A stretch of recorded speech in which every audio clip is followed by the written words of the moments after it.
Thank you for visiting Past the Wire TV, the YouTube channel of PastTheWire.com.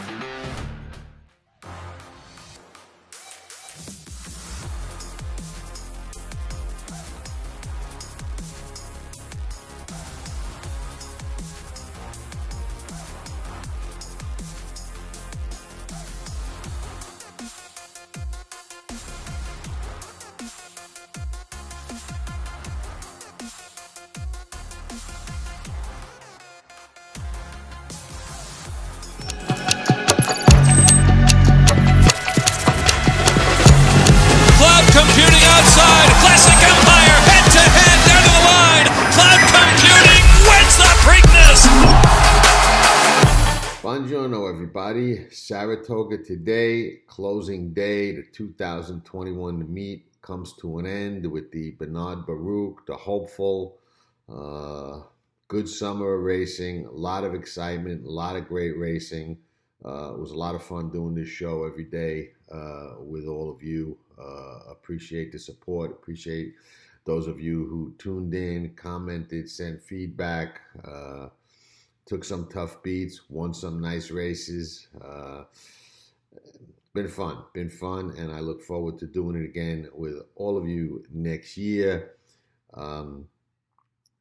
Thank you to Amwager for helping to make these videos possible. Thank you to Spendthrift Farm for their support and their help in making these videos possible. And big shout out to them for their success at the meet. And of course, Zilla Racing Stables, who enjoyed a fantastic meet, has one in today that we'll talk about in a little bit.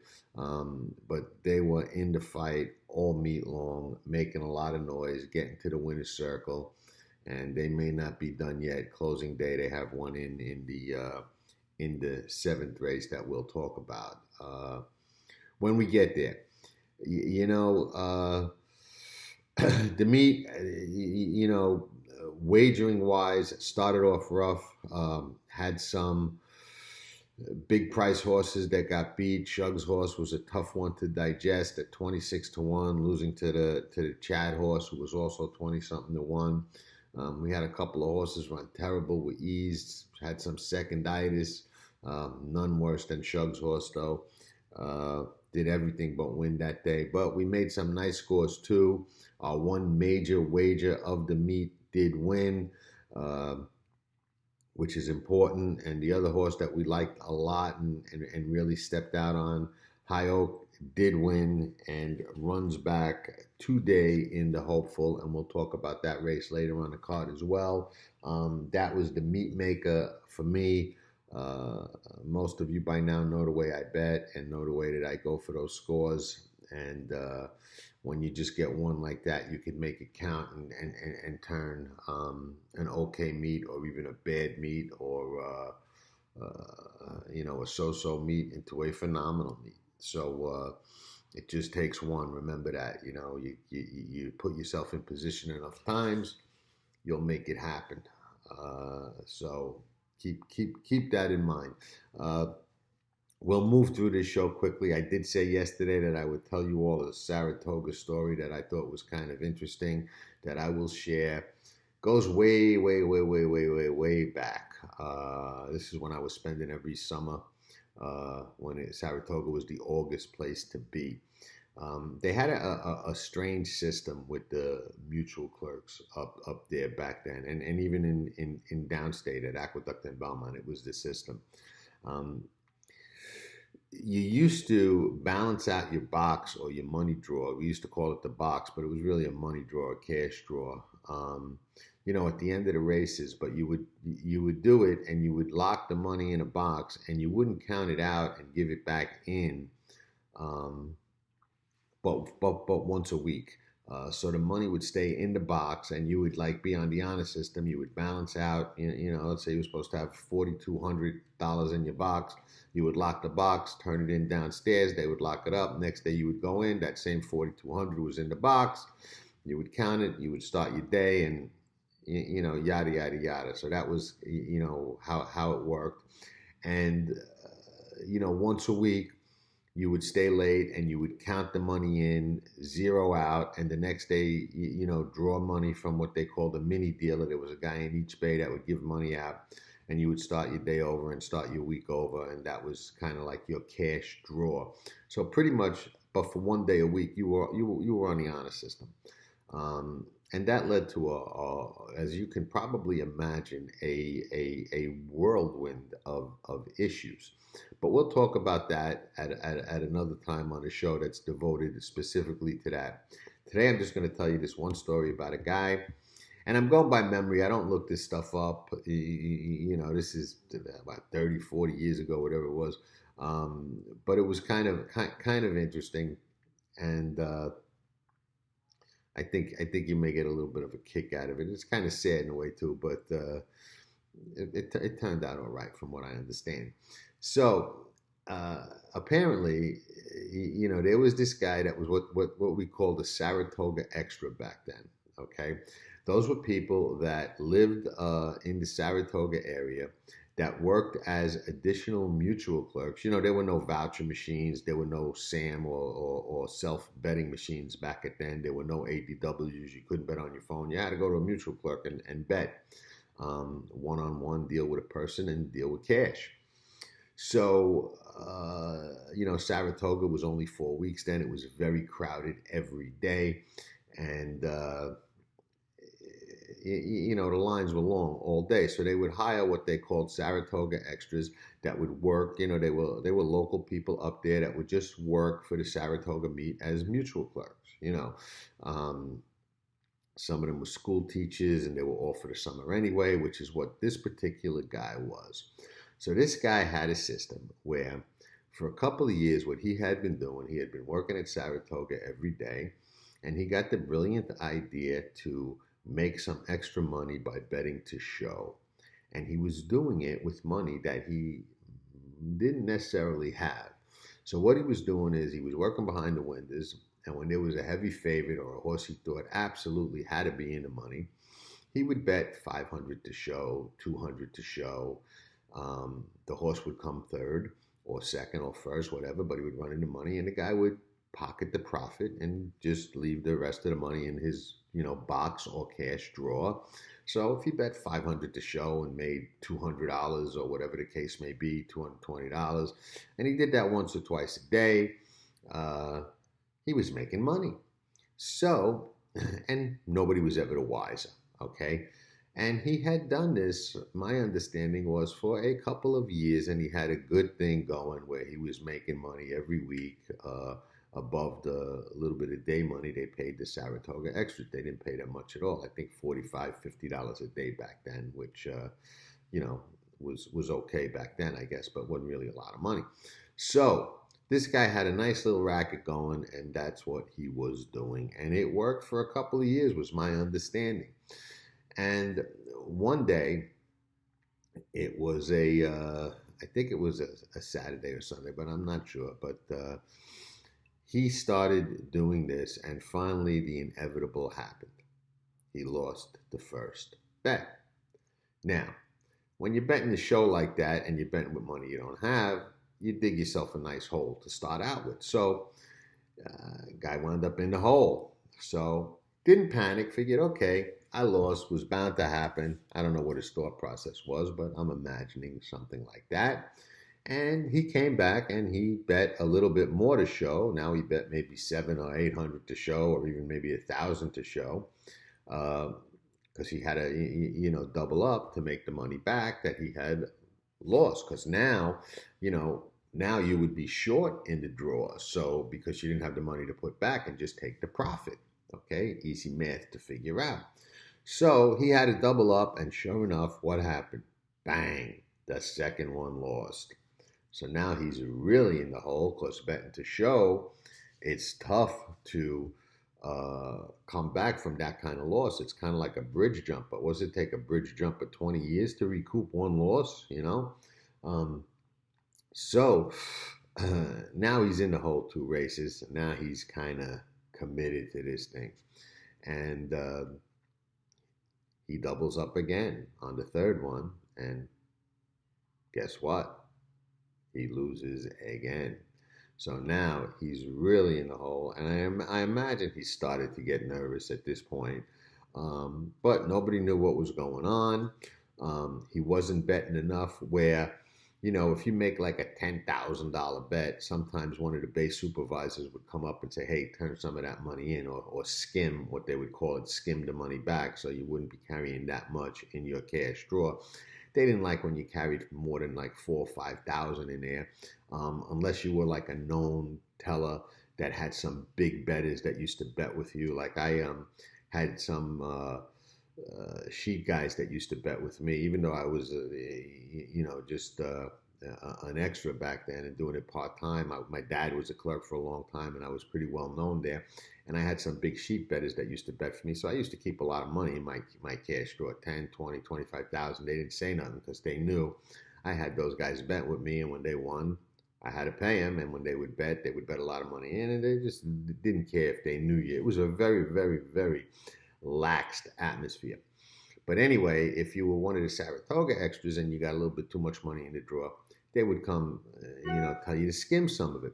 But this guy wasn't into that point yet, and it was a busy weekend day, so who knows what was going on. And now he's 0 for 3. He's in the hole. What's he got to do? He's got to step it up a little more. And bang, he loses again. Now I guess the reality of the situation set in. Guy probably doesn't know what to do with himself, so he takes one more big shot and goes in for a big show bet. I don't know if it was 10,000 or something insane like that. And the poor guy is on a run. He loses again. Bang. By now, it's late in the day. It was the feature race. I believe the horse was Tilla, very famous grass horse. I remember I was not working behind the windows that day. I used to play hooky quite a bit because I would much rather be on the other side of the windows betting and hanging out and gambling than I would selling mutual tickets, which is why my career as a mutual clerk didn't last very long, despite my dad and my brother working there for many, many, many, many, many years. But this guy goes down again, and I guess he thought Tiller was going to win, and I guess he realized that show betting was no longer an option because he was in way, way, way, way, way, way, way, way too deep for that. So the guy obviously had a little bit of a weakness and a propensity for gambling. So he started betting. Back then, the most you could bet on a ticket was 250. So he had 250 win, and he started hitting Tilla, bang, bang, bang, whatever number Tilla was. I guess till he was blue in the face and they loaded him in the gate. Big, big, big, big, big, big bet. I remember standing there. I was standing outside my father's window. He worked at the in the paddock bay outside. Not facing the paddock, facing the other way, like facing the racetrack, all the way on the end, the far left over there. And I remember I was standing in front of his window looking at the TV, and the odds from Tilla until it just took a huge hit when that guy's money all got filtered in. Sure enough, Tilla gets beat.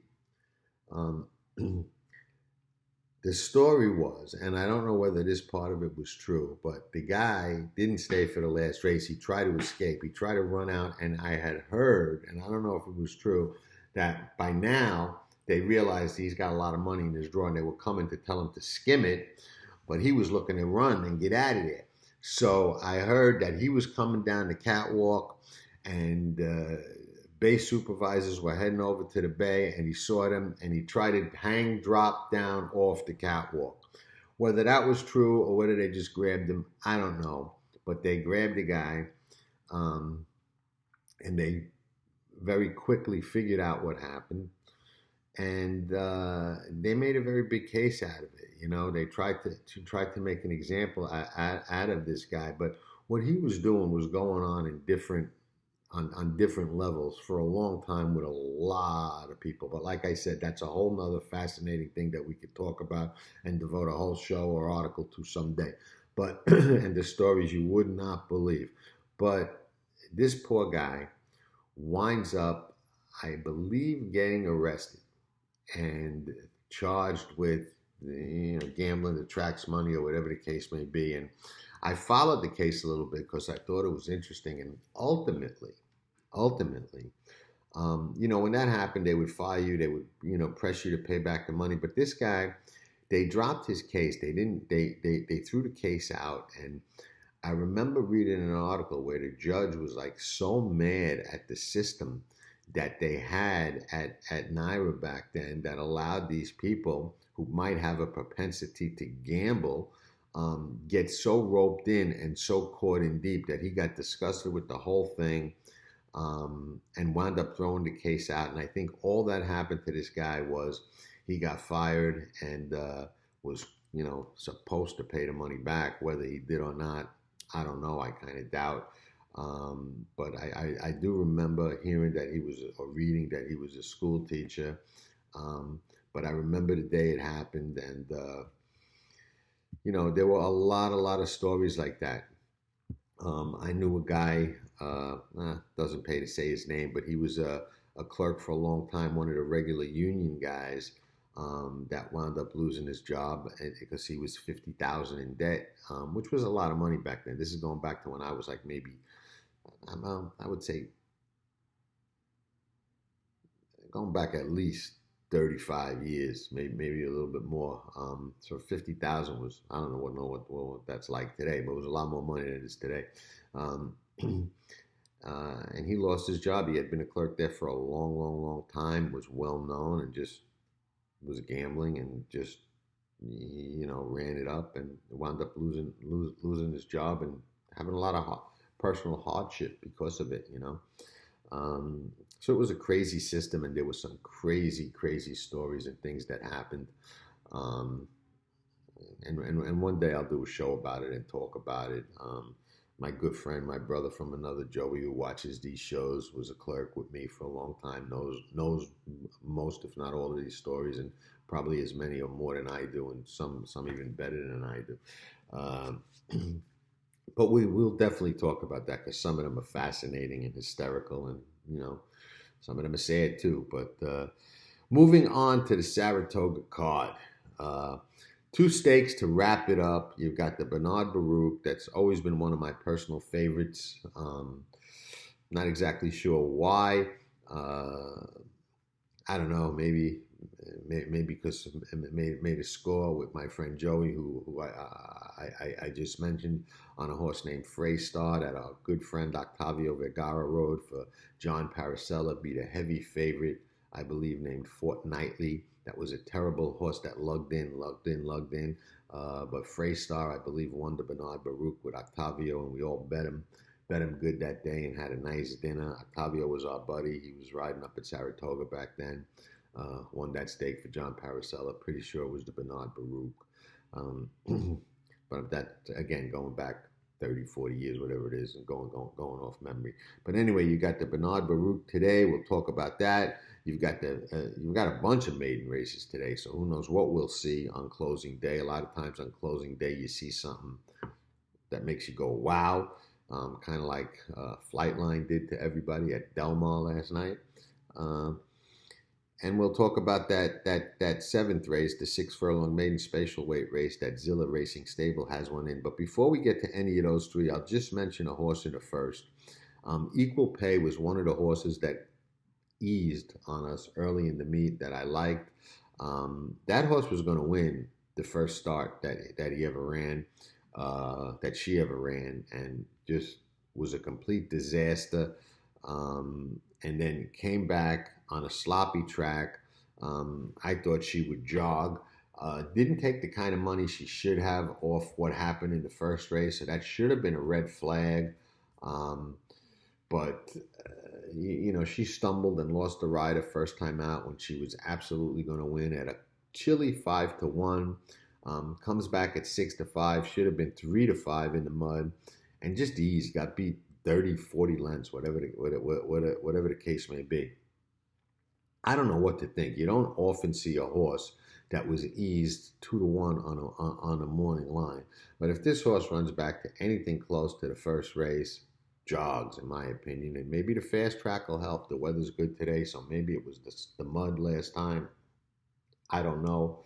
Um, the rail is not ideal. It was on the rail last time too, especially going 7. But I would be remiss if I didn't mention that, and it would figure that that horse that eased on us comes back and wins on closing day, wouldn't it?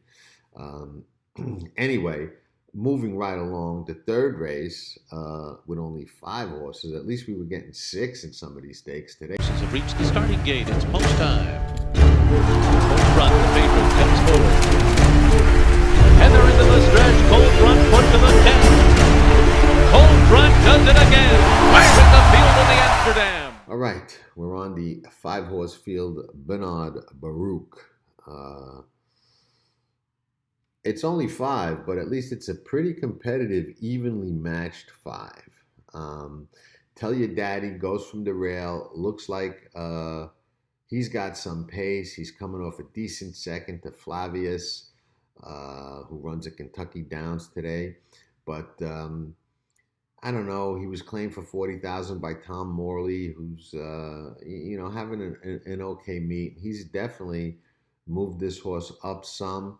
Uh, I get the feeling, and the whole field is like 5-2, 2-1 on the morning line. I don't know who they'll settle on making the favorite. Maybe Chad's horse, we'll see. But he's 5-2 on the morning line. I think he's going to be some pace on the inside with Johnny, if not on it, right close to it. I personally don't think he's good enough to win. NYC, who I would probably call my top choice, and that's probably because I think he's going to get the best trip of these. And he's got some faster back numbers than any of these have, albeit though his fastest race was on a muddy Saratoga last year, but he was on the dirt. But he was one off a layoff. Lost to Chad's horse last time out with a troubled trip. Gets Saez for Jose. No knock on Jose, but Saez is riding, lights out. And I think with that race under the belt and the trouble trip, he can certainly turn the tables on Chad's horse, and he's probably my top choice. Chad's horse was off a long layoff. Didn't have the best trip, went a little wide last time, but one very smart in that allowance race that NYC comes out of. But I think NYC can turn the tables on him. No Word has probably run with the best horses in here: Value Engineering, Structa, Domestic Spending, Gufu. He makes a lot of sense too, and he's 6-1. He would probably be my second choice. I just think the pace is going to favor Todd's other horse a little bit more than him. He could easily be a cold 2-4 Todd Pletcher exacta. Shug's horse, I thought this horse could run a really big race last time. He didn't. There was no pace that day, really. 24 and change, 48 and change, 13 and change. Tough to rally into that. I did like him last time. I just don't think he gets the right setup and the right trip to win today. So I kind of lean to the 2 NYC because of the pace. My second choice would be No Word, but I think either of Todd's horses can be pretty dangerous in there. But I'll go with Luis on what I think is a little bit of a pace advantage. In the 7th race, that's the race that our friends at Zilla Racing Stable have a horse in that Mike Piazza, who does a great job finding and buying these horses.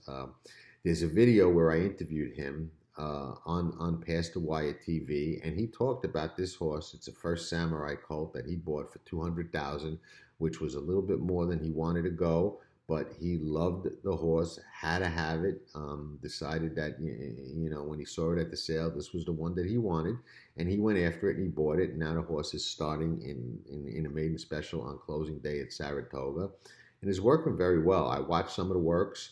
The horse looks like he absolutely has speed.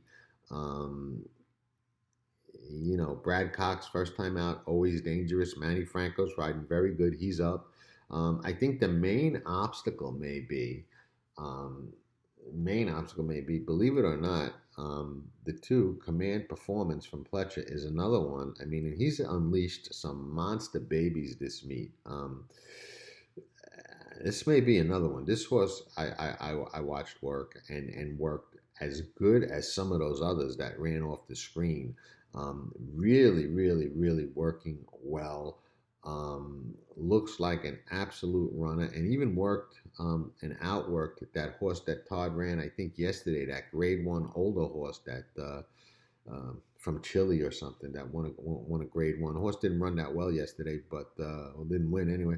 But this is a 2-year-old working better than that older Grade One winner, albeit in Chile or wherever the horse is from. But this one looks like a runner, so that may be the main obstacle for the Zilla horse that we will absolutely be rooting for and watching.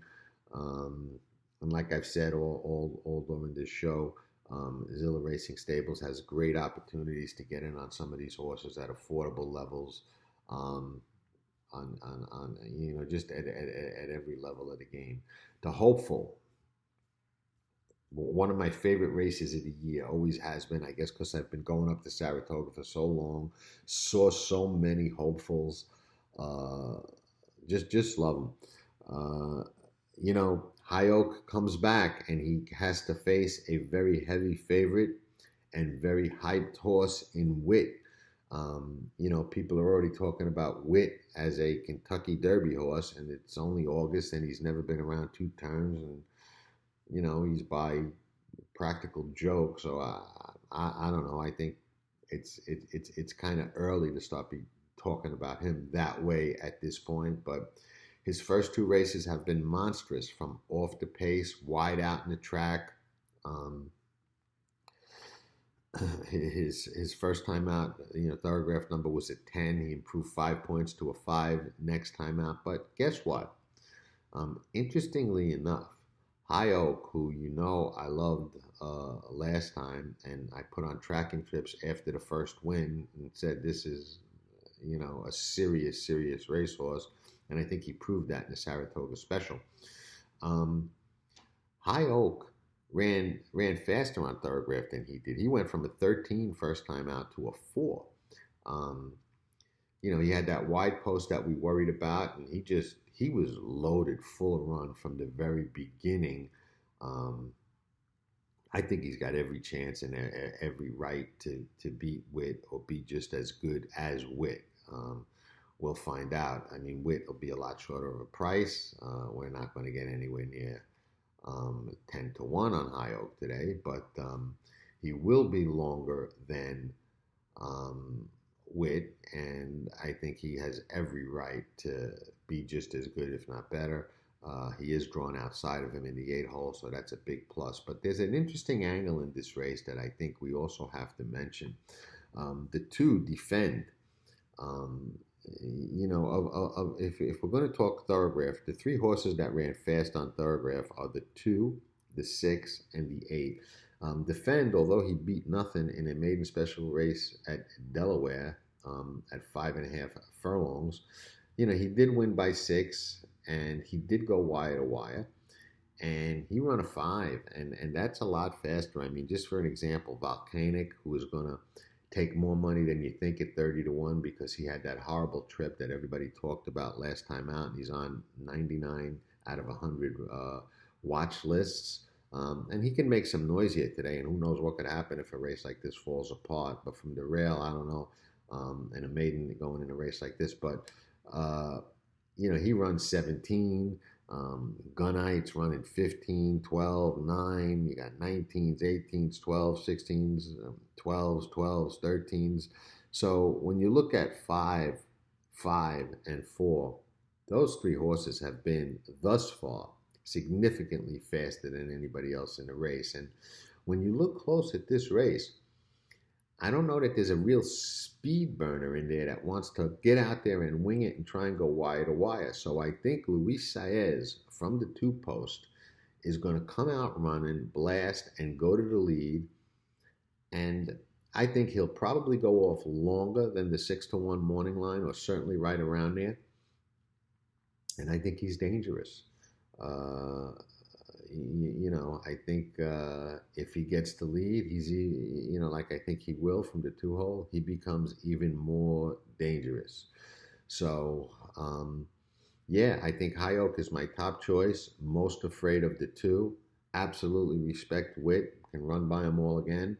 But I think today might be a day that maybe you can beat Wit with one of those other two. And like I said, at a much nicer price, I believe that High Oak has every right to be just as nice or just as good a horse um, as Wit. I guess we'll find out as things go on. And he's by Gormley, another of the fantastic spendthrift sires.